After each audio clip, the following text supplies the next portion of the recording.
5:54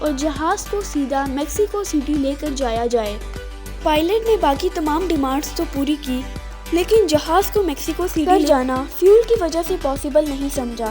اس وجہ سے پائلٹ نے ڈین کوپر کو ریفیولنگ کے لیے 2 آپشنز دیے، رینو یا پھر فونکس۔ ڈین کوپر رینو پر راضی ہو گیا۔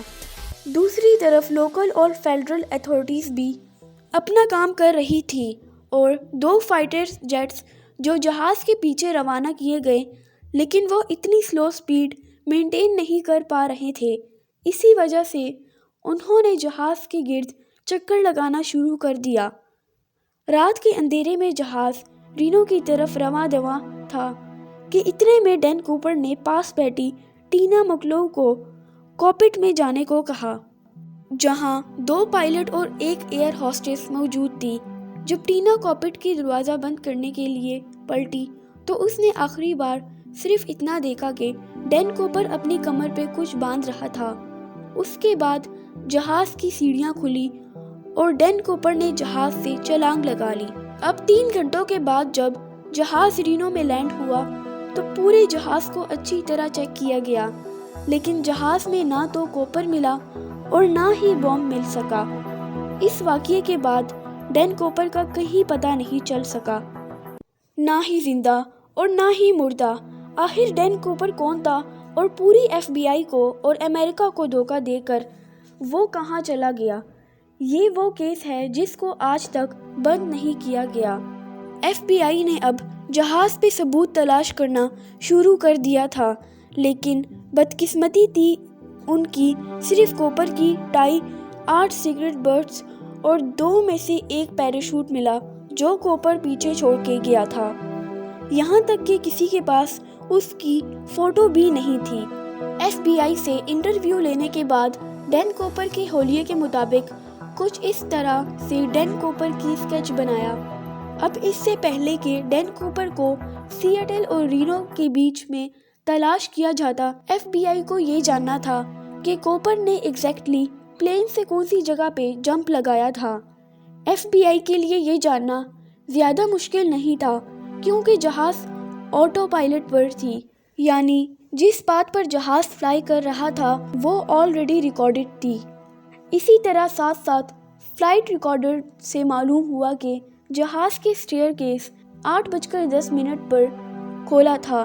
ان تمام انفارمیشن کی بیسس پہ ڈین کوپر کی ڈراپڈ لوکیشن کا اندازہ لگا کر ایک سرچ ایریا ڈیفائن کیا گیا۔ یہ جگہ جنگلات اور پہاڑوں سے بھرا ہوا تھا۔ ایریا ٹیم اور لینڈ سرچ ٹیم نے اس جگہ کا چھپا چھان لیا، لیکن کوپر کو کوئی نام و نشان نہ مل سکا اور نہ ہی کوئی بریف کیس ملا اور نہ ہی کوئی پیسے، حتیٰ کہ اس جنگل میں اتنی سخت سردی تھی کہ سب کو اب یہی لگا کہ ڈین کوپر مر گیا ہوگا۔ لیکن اس کے بعد جو ہوا وہ FBI کے وہم و گمان میں بھی نہیں تھا۔